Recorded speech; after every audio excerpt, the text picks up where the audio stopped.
Hi everyone! Today I'm going to talk about an electrical device called an opto-isolator. The opto-isolator, also known as an optocoupler or photocoupler, is a component that transfers electrical signals between two isolated circuits using light. As its name implies, opto-isolators are used to isolate one part of a circuit from another. The device pairs a light emitter with a photosensor.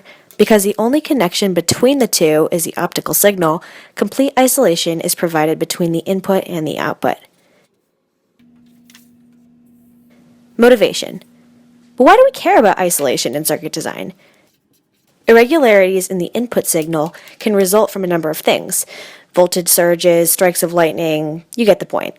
There are certain applications in which an electrical surge at the input of the circuit could cause damage to the output of the circuit. For a practical example, consider medical equipment. Without isolation in brain imaging machines, a spontaneous spike in input power could be catastrophic to the patient at the output of the circuit.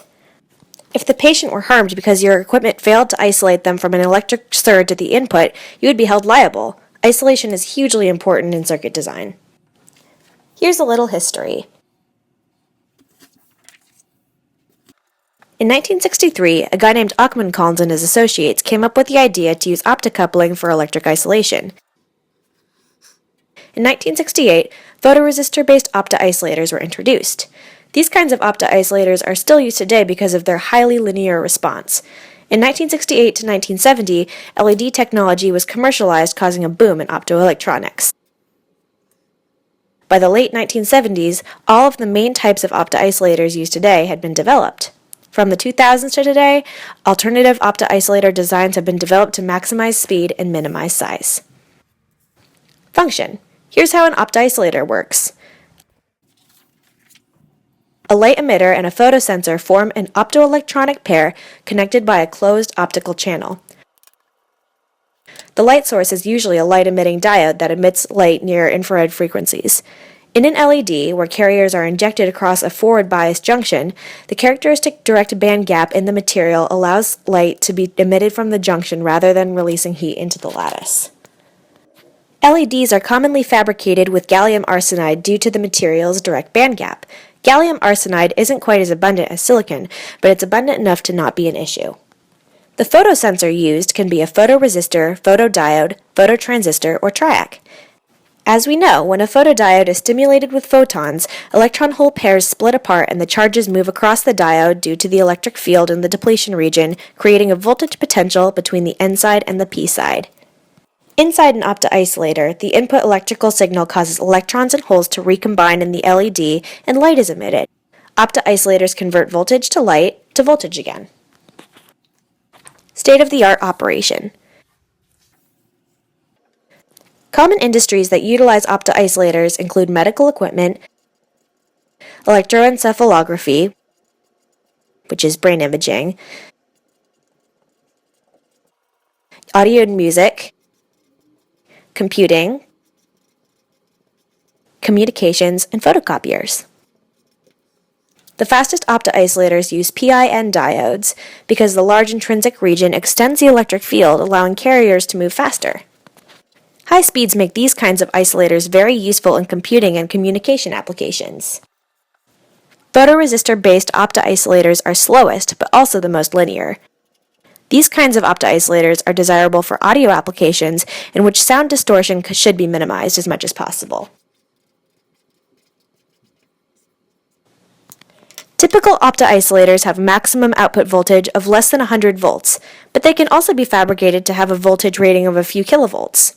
Small opto-isolators cost as little as 10 cents to 40 cents per part, making them very affordable for common use. A common critique of opto-isolators is that they are too slow for modern digital applications, so alternatives have emerged including transformer-based isolators and capacitor-coupled isolators. In order for opto-isolators to keep up with their advancing technological needs, they must be able to operate at increasingly high speeds in the future. Fabrication and design challenges. This is a standard phototransistor optocoupler made by Agilent Technologies. It has 4 or 6 pins and has dimensions of no more than a few millimeters in any direction. Here is a cross-sectional view of the same device. The physical layout actually depends on the desired isolation voltage of the device. For opto-isolators with relatively small isolation voltages, planar construction is used to fabricate the device. The device is made by attaching the gallium arsenide LED and photodiode to lead frames, applying clear semiconductor junction coating material between the two internal devices, and encapsulating the pair with opaque plastic material.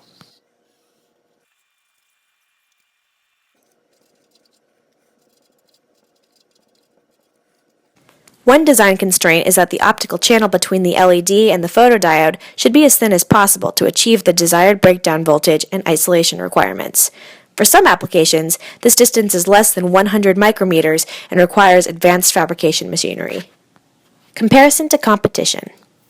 Before opto-isolators became popular, electronic isolation used to be delegated to isolation transformers that provided inductive coupling between galvanically isolated input and output.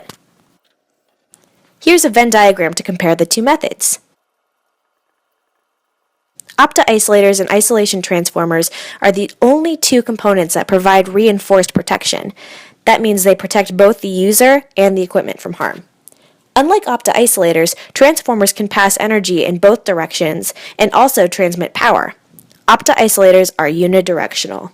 However, opto-isolators can transmit DC and slow-moving signals, whereas transformers are limited to AC signals. Transformers also require matching input and output impedances, while opto-isolators do not. Lastly, opto-isolators are nice and small, making them useful for applications in which size constraints are considerable. Transformers, not so much. Conclusion. Opto-isolators are a small and cost-effective way to create electrical isolation between the input and output of a circuit. The pairing of two simple devices, an LED and a photosensor, make opto-isolators an elegant way to provide circuit isolation. Here are the sources I used to compile my report. I hope this video provided you with some insight into opto-isolator operation and the importance of isolation in circuit design. Thanks for watching!